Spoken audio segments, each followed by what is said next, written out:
पिछले 24 सालों से पब्लिक लाइफ में हूँ।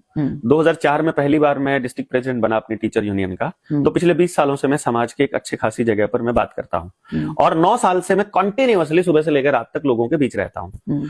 मैंने आज तक कहीं पर भी किसी व्यक्ति को बदलाव के लिए वोट करते हुए भारत में नहीं देखा।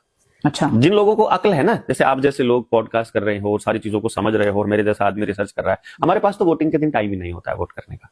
हम तो उस लाइन में खड़े ही नहीं होते हैं बेसिकली। तो जो अपने आप को सो कॉल्ड एजुकेटेड और सोफिस्टिकेटेड आदमी बोलते हैं, वो लाइन में नहीं खड़े होते हैं। उनको नहीं पता है बदलाव कैसे आएगा, क्योंकि वो सोचते हैं जितने भी ये वोट मांग रहे हैं सारे चोर हैं।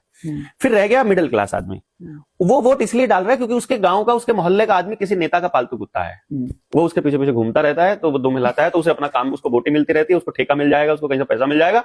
तो वो कह रहा है कि भाई निशा तुमको वोट डालनी पड़ेगी मेरे कहने से। अब निशा उसके कहने से लाइन में खड़ी हो जाएगी, खुद उसका मन नहीं है जाने का, या देवेंद्र उसके कहने से चला जाएगा। ये मिडिल क्लास आदमी का हालत है। और जो लोअर मिडिल क्लास आदमी है या फिर गरीब आदमी है, वो आदमी वोट डाल रहा है इसलिए क्योंकि वो रात को 1000 रुपया उसे मिल गया था, जो उसका मोहल्ले का ठेकेदार है, उसे कि 1000 रुपया तेरी वोट का मिला हुआ है, या एक दारू की बोतल तेरे को उस दिन दी थी, एक कंबल उस दिन दिया था, देख तेरा काम उस दिन किया था, तुझे मेरे कहने से वोट डालना है। और इसमें पढ़े लिखे लोगों की भी गिनती है। पढ़े लिखे लोग इसमें इस षड्यंत्र को कंट्रोल करते हैं, बेसिकली वो इसको नेविगेट करते हैं। और जो अनपढ़ आदमी है उसे लगता है कि वोट ही तो डालनी है। तो क्या रहता है, कोई भी आदमी यहां बदलाव के लिए वोट नहीं डाल रहा। दूसरी बड़ी बात यह है, आप जाओगे यदि इस सिस्टम के अंदर तो आपको पता लगेगा पूरी इस विधानसभा, लोकसभा, राज्यसभा में अगर 4500 के करीब एमएलए की सीट हैं और 543 एमपी की सीट हैं जो चुनी जाती हैं, जो वोट किया जाता है, उसमें से एक भी कैंडिडेट जनता का नहीं होता है। या तो वो खुद एमएलए बनना चाहता है इसलिए वो चुनाव लड़ रहा है, या उसे किसी पार्टी का पसंदीदा कैंडिडेट है, वो आपका कैंडिडेट नहीं है। गांव में बैठकर कभी चर्चा नहीं होती कि समाज का कैंडिडेट कौन होगा,